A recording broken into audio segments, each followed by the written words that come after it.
सही एकेडमी जेका ठहे थी इन हवाले सां तव्हां छा चवंदो साईं?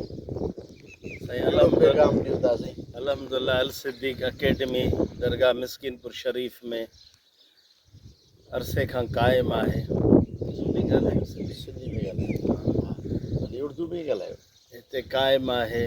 तक़रीबन 130 ॿार पढ़ंदा आहिनि ऐं उन्हनि खे साल में 2 जोड़ा ॾींदा आहियूं ऐं नर्सरी खां वठी तक़रीबन KG1 KG2 ऐं 5 ॿिया माना 8 क्लास अल्हम्दुलिल्लाह आहिनि ऐं उन्हनि जा किताब कलम दरगाह शरीफ़ जे तरफ़ां माशाअल्लाह इहे फ्री फी सबिलिल्लाह ॿारनि जी ख़िदमत कंदा आहियूं ऐं दुआ आहे इंशाअल्लाह अॻिते असांखे इहो पैगाम आहे त इल्मु वॾी शइ आहे, इल्म में नूर आहे। पूरे पाकिस्तान में असांजे हर जॻह ते हर सूबे में हर माण्हू वॾेरो आहे, ज़मींदार आहे, सरदार आहे, नवाब अल्लाह उन्हनि खे ख़ुशि रखे, इन तरफ़ तवजह ॾियनि पंहिंजी आवाम जे तरफ़ ऐं इल्मु हज़ूर जी विरासत आहे उन ते तवजह ॾिजे। अल्हम्दुलिल्लाह असांजी दरगाह मिस्किनपुर शरीफ़ इन इल्म जे तरफ़ केतिरा ई ॿार असांजा कराची में दर्स निज़ामी पढ़नि था, हिते बि कोशिशि था कयूं ऐं इंशाअल्लाह असांखे साईं जहिड़ा प्यारा माण्हू मिलिया आहिनि जॻह ते जनाब वली मोहम्मद साहिब कामिरेड साहिब खे यादि करणु ज़रूरी था सम्झूं। उनजा जानी माली हमदर्दी उनजा वॾा साथ ख़िदमतूं आहिनि। मुंहिंजे ख़्याल में अॼु उहो हुजे हा असांखे वॾा मशवरा वॾा मदद करे पर उनजी पुट अमीर अली साहिब मर्द जवान आहे पंहिंजे इहो बि काविश असांखे यादि कयो आहे, हिते आयो असां गुज़ार आहियूं। अल्लाह ताला इनखे सही सेहत सलामत अता फ़रमाए, मुंहिंजे अब्बा जान जे क़बर खे मनवर फ़रमाए। आहे इहा ई इल्मु आहे असांजी जेका हाल आहे हीअ अॼु बिल्डिंग ॾिसो था हे सामने आहे, इहे असांखे ॾेखारींदो हुई बाथरूम आहिनि इंशाअल्लाह हिते असां पार्क ठाहींदासीं ॿारनि जे खेॾण जे लाइ।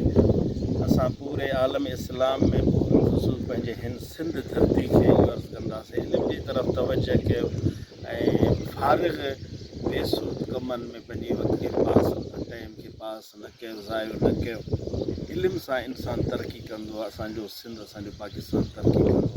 इब्न सदीक़ मोहम्मद हुज़ूर मुजद्दिदी दरगाह आली मिस्किनपुर शरीफ़ शदादकोट सिंध खां अवां जी ख़िदमत में चंद कलमा दर्ज कयो तो आहे अल्लाह पंहिंजे बारगाह में क़बूल फरमाए।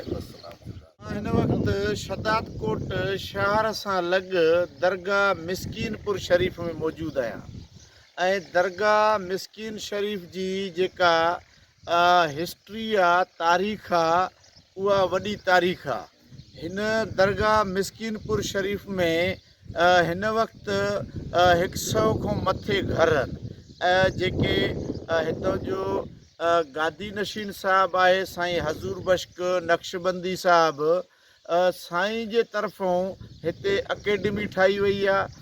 ऐं मां ॿुधाईंदो हलां दरगाह जे हवाले सां, दरगाह शरीफ़ जे हवाले सां त हिन दरगाह शरीफ़ जी वॾी ॻाल्हि इहा आहे त हिते बेनमाज़ी ऐं कुतो ऐं को बि जेको नशो वापराईंदड़ माण्हू आहे उहो हिन ॻोठ में नाहे ऐं अगरि को बि कंहिं फ़क़ीर खे कंहिं ॿिए फ़क़ीर में कमु आहे त उहो उन दरवाज़े ते अची दर खड़काए चवंदो अल्लाह अल्लाह, तॾहिं अंदरूं जे फ़क़ीर हूंदो त उहो निकिरी ईंदो, न त अंदरूं का बि अंदरि बीबी हूंदी त उहा उनखे जेको आहे त दर खड़काए जवाबु ॾींदी त बाबा अंदरि कोई बि कोन्हे। ही दरगाह मिस्किनपुर शरीफ़ जी वॾी तारीख़ आहे। साईं हज़ूर बश्क तरफ़ां